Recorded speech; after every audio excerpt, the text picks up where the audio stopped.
My name is Nicole Olson, and this is my unit plan on triangles. The plan was designed with the Common Core mathematics standards in mind, as well as the Common Core literacy standards. With the increase in technology available and its use in the classroom, I have also made sure to include the technology standards found on the ISTE website. Through my experience as both a student and a teacher, I found that students learn in different methods. To address this, I used Howard Gardner's theory of multiple intelligences, and I made sure to incorporate all 8 intelligences throughout my unit. These include verbal linguistic, math logical, musical, rhythmic, visual spatial, kinesthetic, interpersonal, naturalistic, and intrapersonal. However, simply addressing these 8 intelligences is not enough. I also need to make sure to engage and challenge my students by creating activities that touch on the 4 different levels of Webb's depth of knowledge: recall, skill concept, strategic thinking, and the highest level, extended thinking. During my unit, students of each of the MIs will have lessons designed with their learning style in mind. My intrapersonal and verbal learners will thrive in activities such as independently taking notes from the text and finding definitions using either the textbook or their smartphones.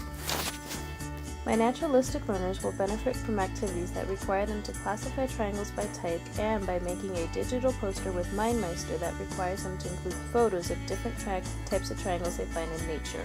My kinesthetic learners will enjoy hands-on activities such as measuring the interior degrees of a triangle with apps on their smartphones such as the protractor portion of Smart Tools.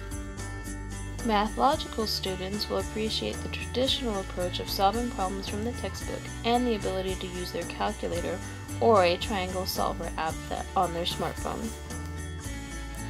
Interpersonal students will flourish in group activities such as discovering the triangle inequality theorem by comparing and sharing the results on the lengths of the triangle legs with those of around them. Musical learners will be aided by the songs, both a rap version and rock version about the Pythagorean theorem that are both found on YouTube.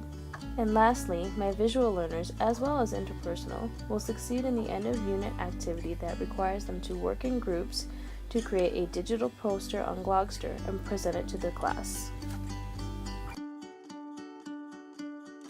This course has helped me to see the potential uses of technology in the classroom.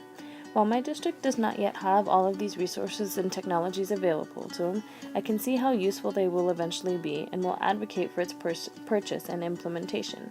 In the meantime, I will continue to write lessons and unit plans that will challenge and reach all of my students by using both Gardner's multiple intelligences and Webb's depth of knowledge, along with incorporating what technology we do currently have, while collaborating with my peers to both gain and share knowledge.